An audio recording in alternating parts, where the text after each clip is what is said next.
So today is the third Sunday of Advent. You have lit the candle for faith and for hope. You have lit the candle for peace. And today we light the candle for love. Whoops.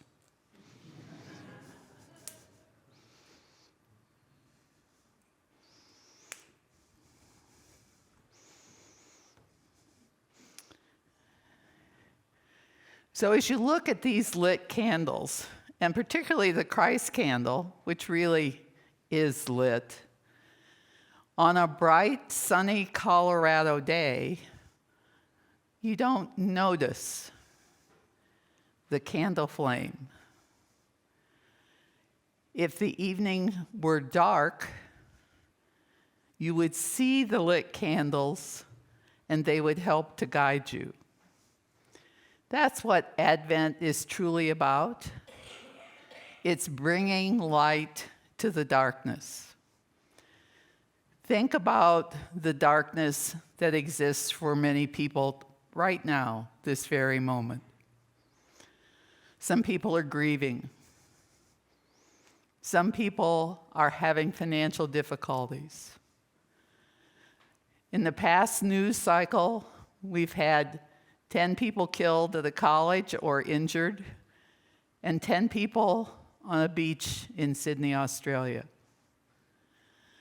We have wars.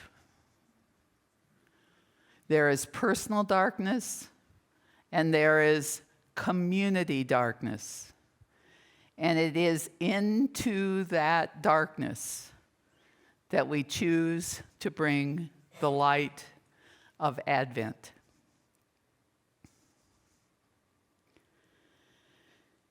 So Fred Rogers, whoops, don't fall over, that would be a problem. You just pick me up and I'd start, it'd be okay. So Fred Rogers has a quote that I have always enjoyed. And he says, "Love isn't a state of perfect caring. It is an active noun, more like the word struggle."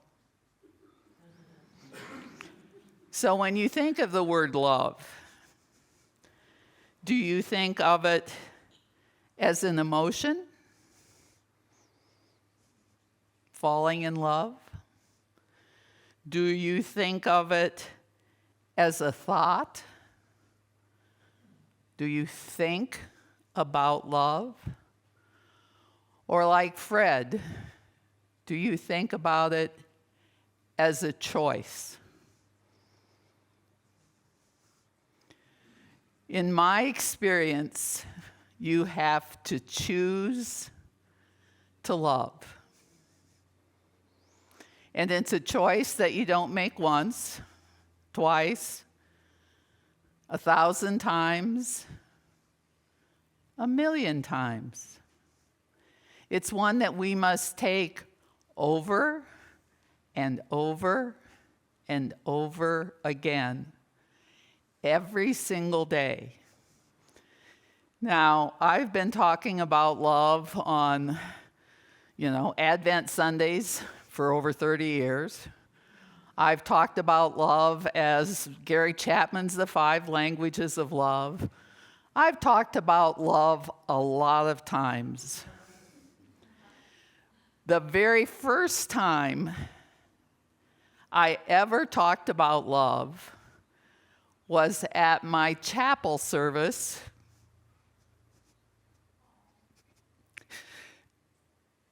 excuse me, back in 1994. So chapel services back in the day were taking place in the Fillmore Chapel, which seats about the same as this room does. And back in the day, not only students and faculty, but Unity staff and any visitors to Unity were there every Monday morning at 9 o'clock for chapel service. And you signed up for chapel service at the beginning of your second year of seminary. And I signed up for Valentine's Day because my son's birthday is Valentine's Day, and I thought it would be a nice way to spend the day with Jeff. So, between the fall, when I signed up for chapel service, and Valentine's Day 1994, my former husband decided that he didn't want to be married to a minister. And my talk title was, "What's Love Got to Do with It?" Now, I honestly picked that title before Craig decided that he would prefer not to be married to a minister after 21 years. And to give Craig credit, Craig was part of the chapel service. His brother was part of the chapel service. My son was part of the chapel service, and my daughter Elle was part of the chapel service. So getting up to speak with somebody who was on the way to become my former husband and my family present on the topic of love, I say to you again that love is a choice. It was a choice for me. It was also a choice for Craig, who did show up and was part of the whole day's activities. Craig and I have made that choice every day since. He comes to visit our family. He, his wife, and I, and my family choose to be together. Love is more than emotion. It's more than a thought. It's a choice. And as spiritually mature people, it's a choice that we get to make a dozen times a day, 100 times a day, 1,000 times a day. So when we're making that choice, I invite you to think about several groups of people that are part of your lives. Young children. Frequently, they make mistakes. They may break something precious. Do you stop loving them? They may hurt someone else. Do you stop loving them? How about our elders who have dementia, who have Alzheimer's, who don't even know who you are when you walk in the room? Do you stop loving them? Or do you make the choice to love, no matter what the person does? Now, for just a moment, make it larger. I'm guessing that no matter what side of the political spectrum you're on, you know and have people who are part of your lives that are on the other side. Can you make a choice to love them even when you don't agree with everything that they say or do? In order for us to bring peace to this world, I challenge you to love everyone. Eleanor Roosevelt made the following quote. She said, "It isn't enough to talk about love. One must believe in it, and yet it isn't enough to believe in it. One must work at it." We look at the word love, which is so easy. We love Facebook, we love Instagram, we love puppies, we love chocolate, we love blah, blah, blah. But you and I, are called to a higher form of love. We're called to love in ways that can only be looked at as a choice and can only be looked at as one that we must make, as I said, maybe 1,000 times a day. When we look at the stories about Jesus that we are given in the New Testament, what did he particularly do differently?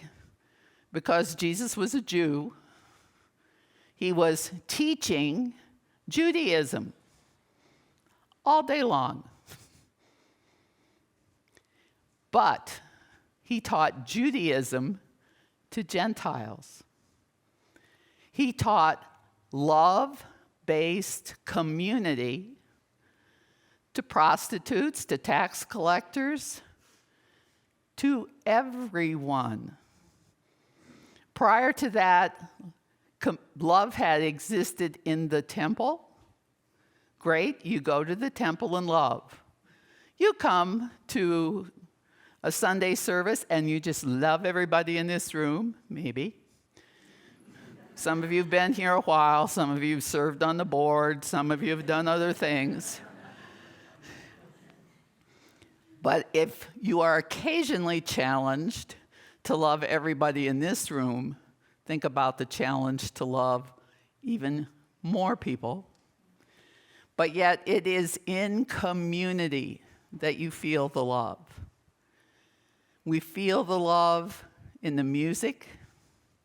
We feel the love when we meditate. We feel the love in the stillness. You can feel it. It's tangible.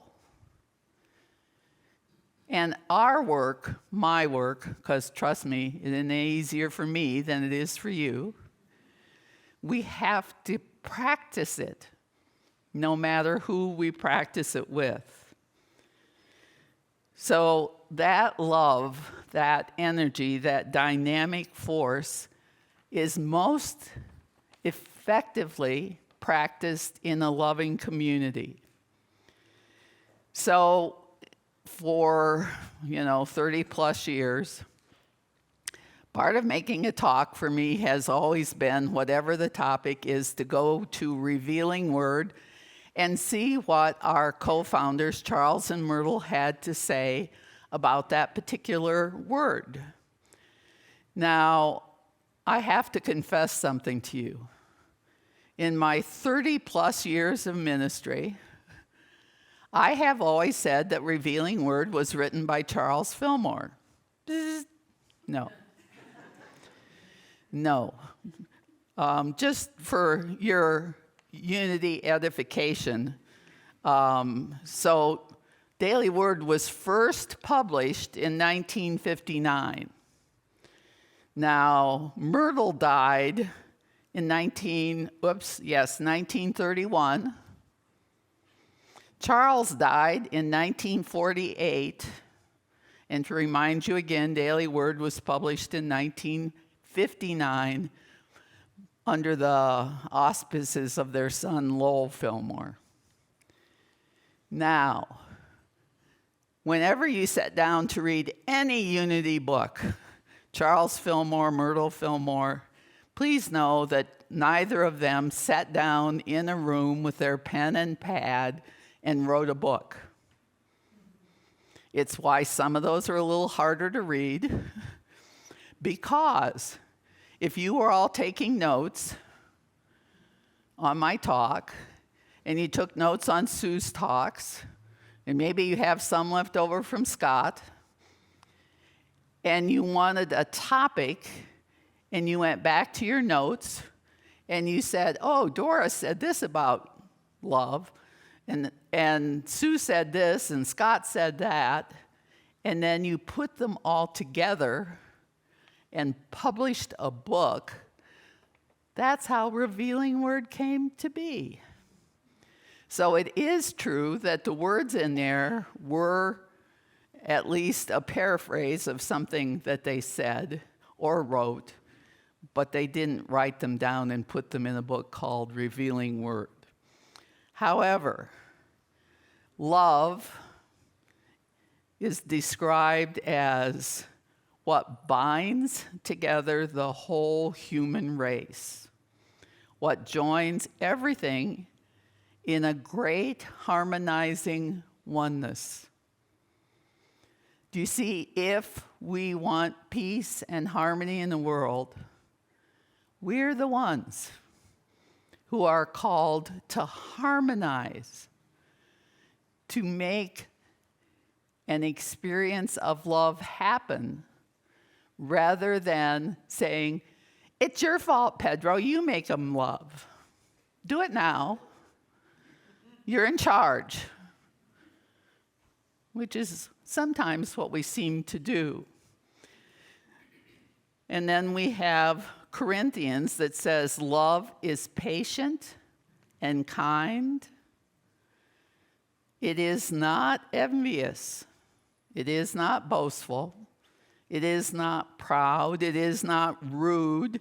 It is not self-seeking. And it is not easily angered.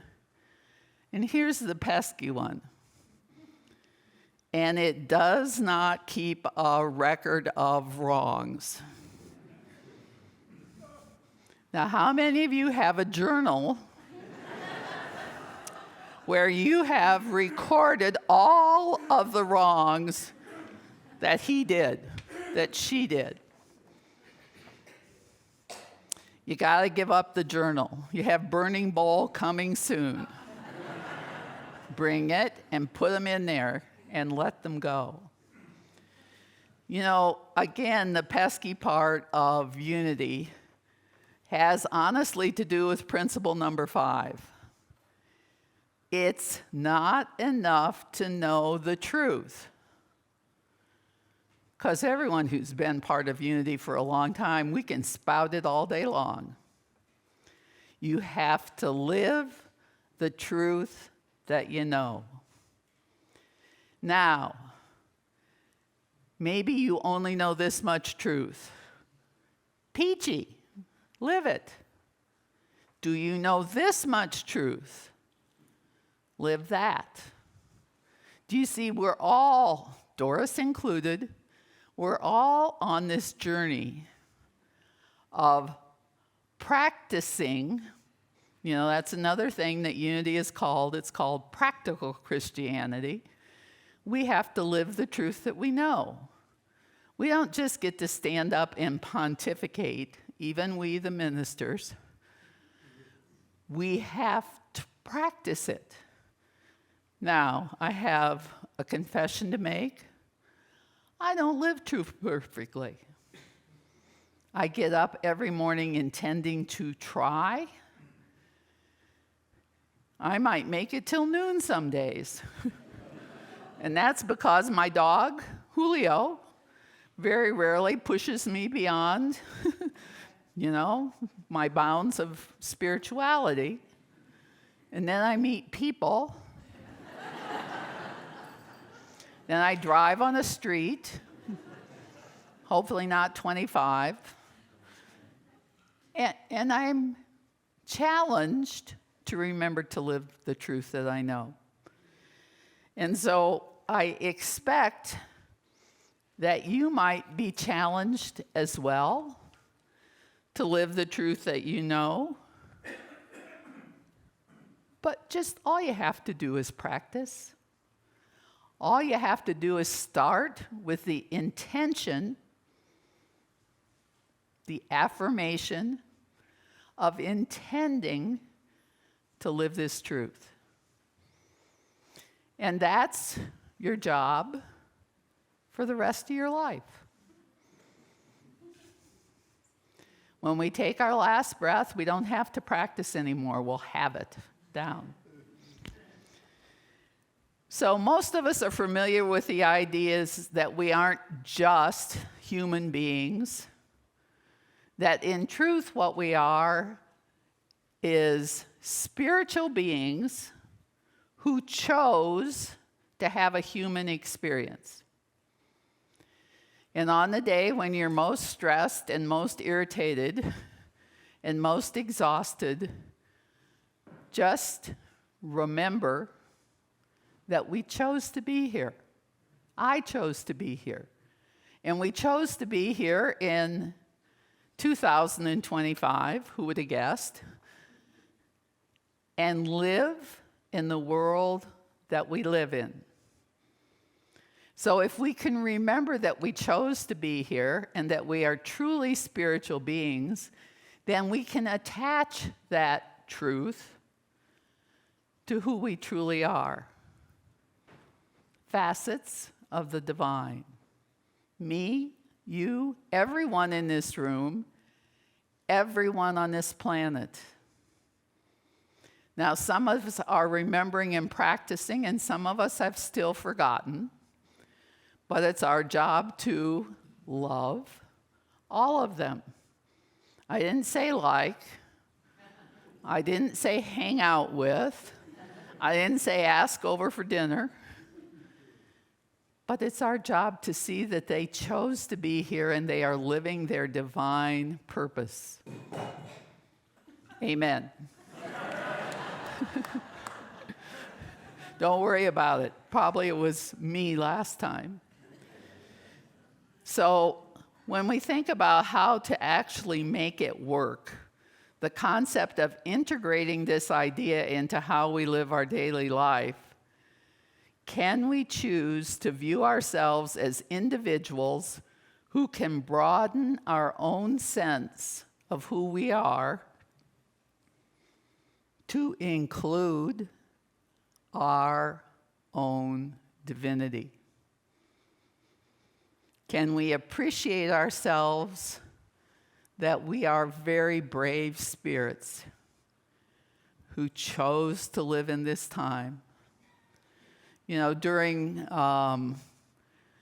November 11th, Veterans Day, I watched a lot of Veterans Day stuff on PBS. My father, who was in 3 different conflicts, was a medic in the First World War in the Argonne Forest in the trenches. Now, in our enlightened age, we know about things like PTSD, and we can make some allowances. Some of us just lived with individuals who occasionally, forgive me here, turned into mean bastards. Learning to see beyond means allowing us to incorporate everyone's story. Now, my father had a master, believe me, he's not still alive. My father had a master's degree in forestry from Yale. And the interesting thing to me was that his nickname was Skip. I never met anyone that would have had the nickname of Skip. I was pretty familiar with Captain Gail H. Summers, but not Skip. Yet somewhere in him was a Skip that couldn't find its way to his surface of being. We don't know what other people's stories are. And everyone's got one.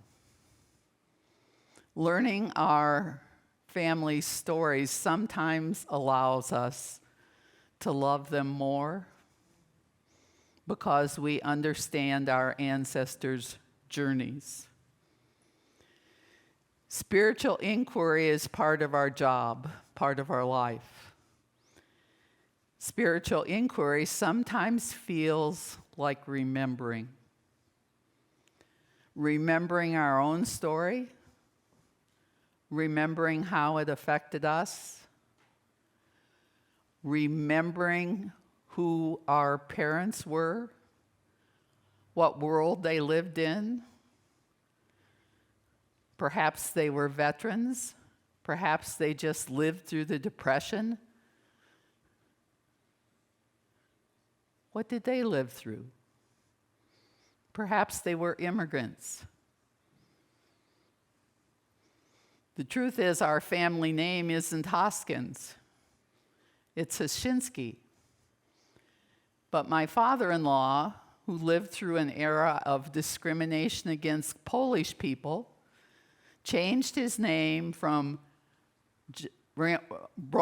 Joseph Roman Hoshinsky to Ray John Hoskins.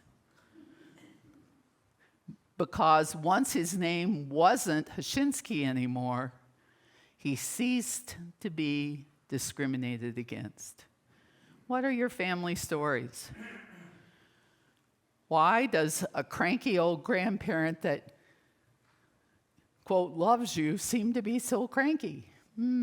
Why? Why? Why becomes an important question. When we remember who we are, it gives us the courage to work through the most daunting challenges. It helps us trust the ancient wisdom that lies within us. We are here for a combination of reasons. We carry this information in our souls. All we have to do is remember, as you go through your journey, don't forget how brave you are. How brave you are to have lived your life. How brave you are to have survived your life. Some of you more than others.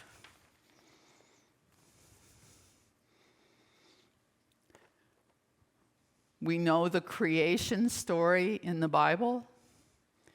Many people look at the second creation story in the Bible as Mary's saying yes. Imagine yourself as a 14-year-old girl living over 2,000 years ago as essentially a peasant. You're not important.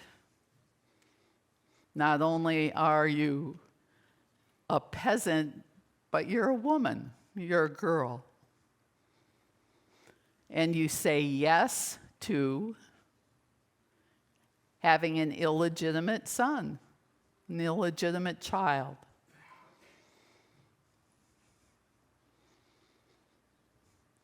We have an opportunity to step into yes. Not to answer that call. Our yes is to accepting that we are divine. Saying yes to the challenge of believing and living that life. We have to be ready to echo love's yes. To echo that is possible. We all find ourselves with an ability to love and to desire love. We all want to be loved. Some of us are efficient in our desire to be loved, and some of us have not learned to ask for love in ways that allow love to be given to us. When we're receptive to love, we're open to receiving love. See, it has to be a reciprocal process. I love you so that you can love me. It works both ways. If you want to be loved, be loving.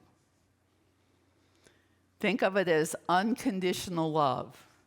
It slips out of us in unexpected ways sometimes, And sometimes we are wanting love, but we don't behave in loving ways, and so it's very difficult to give it to us. So, how do we actually make this work?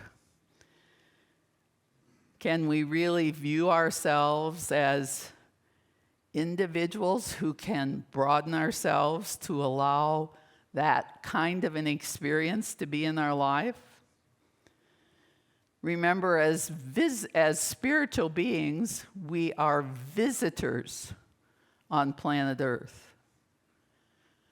Now, we don't think we're going to heaven with pearly streets and gold and crowns, and we're not going to sit on the right hand of Jesus. But we know that we're eternal beings. We know that we're going to live forever, not in this form, but our souls will live forever. So we have to trust ancient wisdom brought to us through every tradition on the face of the earth that tells us that. That's our job, our opportunity. So we carry that information in our soul. That's where we know and nod our heads and recognize that this is who we are. And then in our humanness, we forget. So honor yourselves. I'm going to end with a Buddhist story. There was a wise old man who was talking to a boy. And the wise old man told the boy, "You have 2 wolves inside of you. They're always fighting inside of you. One is filled with anger, hate, jealousy, shame, and lies. The other wolf is filled with love, joy, truth, and peace. They rage in a battle inside of you, and inside of me, and inside of everyone." The boy thought for a moment and said, "Which wolf will win?" The old man answered, "The one that you feed." Practice small, loving acts daily. Thank you.